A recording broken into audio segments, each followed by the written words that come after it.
Mga kapatid, Bea de Guzman po, ang inyong News 5 mobile journalist. Nandito po tayo ngayon sa harap ng Quirino Grandstand dito sa Calaw area sa kahabaan ng Rojas Boulevard. Ayon sa tala ng Manila Police District ay nasa humigit kumulang 45,000 na po ang bilang ng mga taong nandito sa Quirino Grandstand para sa Transparency for Better Democracy protest ng mga iglesia.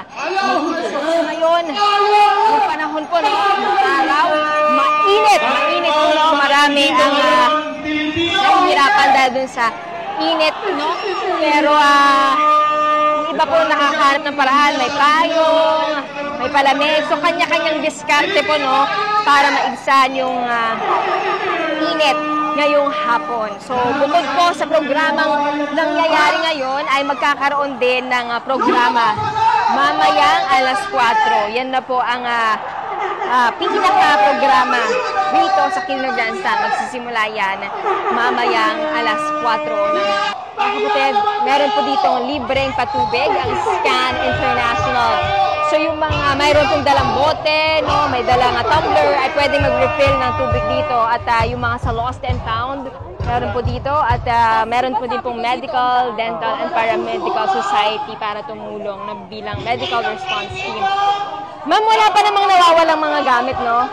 Wala pa. Okay naman po lahat. So far, no, as of 2 p.m. ay wala pa naman itong mga nawawalang mga gamit, no? Ayan, iba.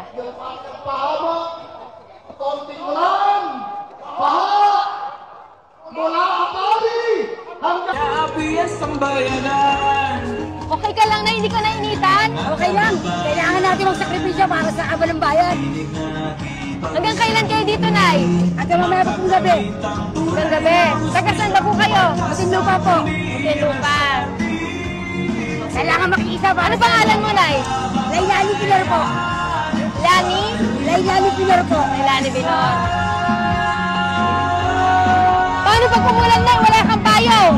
Okay lang po yan. Basta importante may paglaban natin ang karapatan natin mga Pilipino. Sige, Nay. Makikita niyo mga kapatid, yan o. May mga tent. Saan. Sir, anong inaasahan nating mangyayari ngayong araw at sa mga susunod, no, na 2 araw? Maraming magpupunta rito mga kapatiran upang magkaisa sa pamamahala. Alam naman natin kung ano ang pinaglalaban natin, no? Sama-sama tayo dyan. Pagkaisa tayo hanggang sa huli. Tuloy-tuloy yan. Paano natin masasabi, sir, na naging matagumpay yung ating isinasagawang transparency protest? So, matagumpay po ito sapagkat nakita natin maraming mga kapatid na nandito, nakipagkaisa, nagsakripisyo ng oras, nagtanggi ng sarili, pumunta rito sa init. Mga gagawin nila, nandito sila upang makipagkaisa sa pamamahala, upang makipagkaisa sa layunin natin kung ano ating pinaglalaban. Ano pangalan mo, sir? Kapatid po na Arnold Valdez po, lokal po ng CAA. Sir Arnold Valdez. Salamat, sir. Salamat. Pamilya po kayo? Magkakasama? Opo, pamilya po. Buong pamilya. Opo, buong pamilya po kami.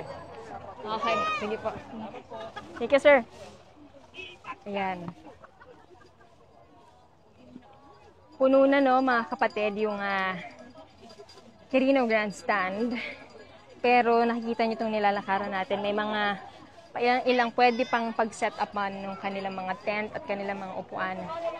Pero, yan, puno na. Yan, see. Tay. Okay, mga kapatid, magsisimula itong kanilang programa bandang alas 4, no, at bago magsimula yan ay patuloy pa rin ang dagsa ng mga kapatid natin. Yan muna ang update, mga kapatid. Ako po si Bea de Guzman, ang inyong News 5 mobile journalist.